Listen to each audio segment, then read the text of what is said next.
सनातन हिंदू एकता पदयात्रा की जय, बागेश्वर धाम की जय। इस वीडियो के माध्यम से जान लीजिए कि पदयात्रा जो होने वाली है 7 नवंबर से 16 नवंबर तक, वो कहां कहां कब कब जाएगी, कहां पहुंचेगी और आप कहां पर पहुंचने का अपना विचार बना रहे। यह पदयात्रा हिंदुओं की एकता के लिए, सनातन की एकता के लिए वैचारिक यात्रा है, वैचारिक क्रांति है। देश की सबसे बड़ी क्रांति होने जा रही है 2.0। मतलब हम अपने जीवन की दूसरी पदयात्रा प्रारंभ करेंगे 7 नवंबर को।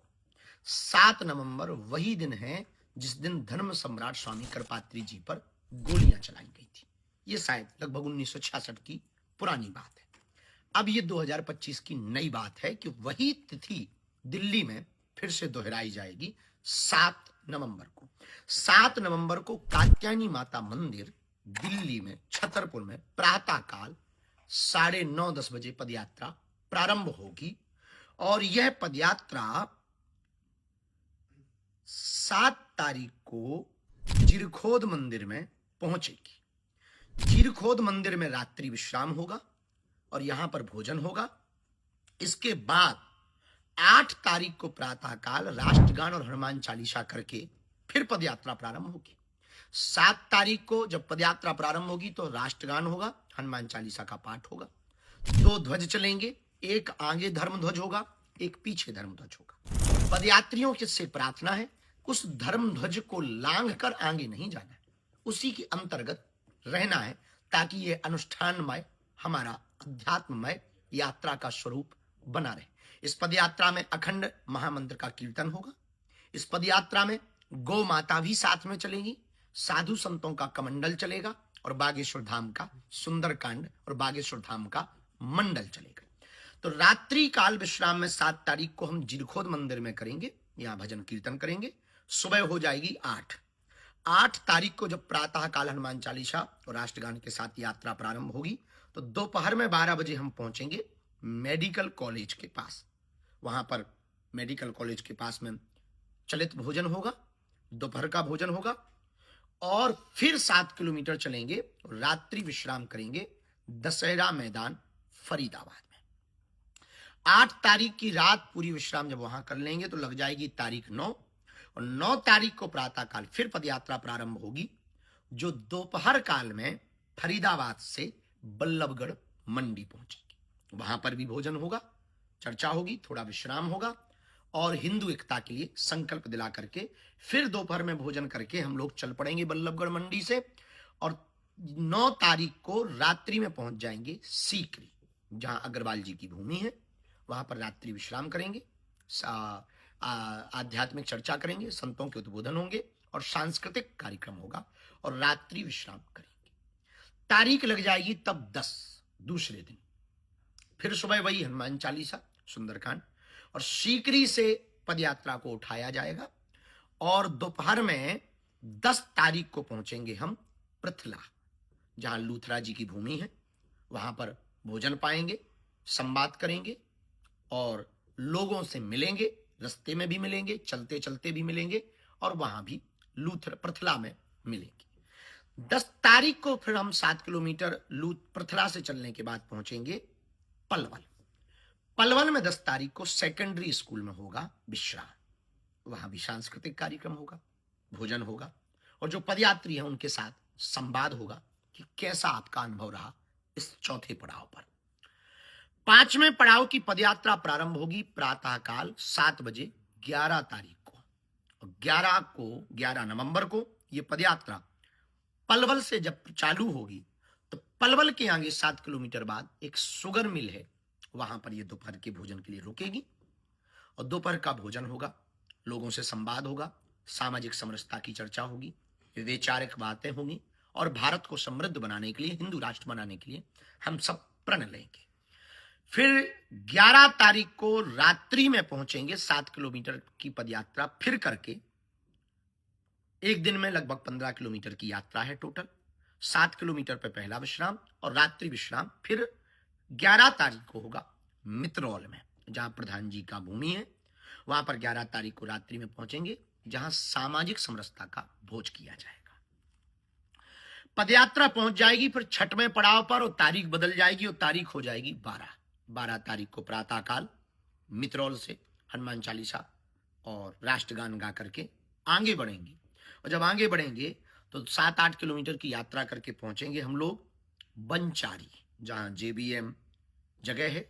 वहां 12 तारीख हो गई होगी। 12 तारीख को जेबीएम बनचारी में दोपहर के भोजन में विश्राम करेंगे, संवाद करेंगे और फिर इसके बाद में लोगों को मिलते हुए ब्रिज की तरफ बढ़ना प्रारंभ हो जाएगा पूरे बागेश्वर धाम के भक्तों का, क्योंकि ये पद यात्रा बालाजी और बांके बिहारी के मिलन की यात्रा है।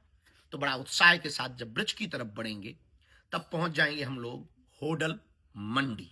और तारीख है 12 तारीख को रात्रि में होटल मंडी पहुंचेंगे, जहां संवाद होगा, सांस्कृतिक चर्चा होगी, संस्कृति पर चर्चा होगी, सनातन पर चर्चा होगी, हिंदुत्व पर चर्चा होगी और हमारी प्राचीन परंपराओं को कैसे जीवंत रखें इस पर चर्चा होगी।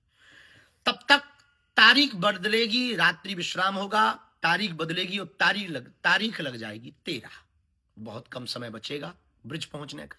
और 13 तारीख को जब सुबह प्रातःकाल होडल मंडी से हनुमान चालीसा और राष्ट्रगान गाकर निकलेंगे तो ये पड़ाव होगा 7वां। और दोपहर का भोजन होगा कोट 1 बॉर्डर सेल्स टैक्स पर। वहां पर जो जगह है वहां पर दोपहर का भोजन होगा। 7-8 किलोमीटर चलकर आनंद के साथ बैठेंगे और प्रणाम करेंगे। चलते चलते पदयात्रा रात्रि विश्राम के लिए पहुंचेगी कोसी मंडी। कोसी मंडी में 13 तारीख को रात्रि विश्राम होगा और यहां पर सांस्कृतिक चर्चा वही होगी, संगीत होंगे, भजन होंगे, गीत होंगे, ब्रिज रस होगा, ब्रिज का आनंद होगा। पदयात्रा विश्राम करेगी 13 तारीख को कोसी मंडी में और तारीख बदलेगी, तारीख लगेगी 14 और पड़ाव होगा 8वां। और 14 तारीख को जब सुबह प्रातःकाल कोसी मंडी से हनुमान चालीसा और राष्ट्रगान गाकर निकलेंगे तो 7-8 किलोमीटर चलने के बाद में जो दोपहर का भोजन होगा वो होगा बेकमेट इंडस्ट्री कंपनी के सामने। वहां पर भोजन होगा, वहां पर संवाद होगा, सामाजिक समरसता की चर्चा होगी और फिर यहां से प्रण लेकर के फिर बढ़ जाएंगे 7-8 किलोमीटर और रात्रि विश्राम 14 तारीख को करेंगे गुप्ता रेजिडेंसी में। वहां पर रुक करके फिर वहां के लोकल क्षेत्रीय लोगों से चर्चा करेंगे, संतों से चर्चा करेंगे, महंतों से चर्चा करेंगे, उनका आशीर्वाद लेंगे और विश्राम करेंगे। 14 तारीख को विश्राम करते ही तारीख बदल जाएगी, तारीख लग जाएगी 15 नवंबर। तो 15 नवंबर को 9वां पड़ाव होगा, फिर एक दिन मात्र शेष रह जाएगा। उत्साह और उल्लास चरम पर होगा बांके बिहारी से मिलन का और बालाजी से मिलवाने का। 9 तारीख को 9वें पड़ाव को 15 नवंबर को दोपहर का भोजन जो किया जाएगा सुबह चलने के बाद गुप्ता रेजिडेंसी से यादव हरियाणा ढाबा के पास में दोपहर का भोजन होगा। वहां रुकेंगे 15 तारीख को और वहां पर संवाद करेंगे, ब्रिजवासियों का आशीर्वाद लेंगे, ब्रिज के सभी माताओं का आशीर्वाद लेंगे, ब्रिज रज को मस्तक पर लगाते हुए रात्रि विश्राम करेंगे राधा गोविंद जी मंदिर में। वहां पर रात्रि विश्राम होगा, ठाकुर जी के दर्शन होंगे, ठाकुर जी के तरह तरह की लीलाओं का मधुर गायन होगा, संवाद होगा, रुका नहीं, रात्रि विश्राम करेंगे, रुकेंगे। इसके बाद फिर वो दिन आ जाएगा जब हम सब अपने जीवन की 2.0 की यानी जीवन की दूसरी पदयात्रा को विराम देने का समय होगा। वो दिन आएगा जब बालाजी और बांके बिहारी के मिलन का समय आएगा।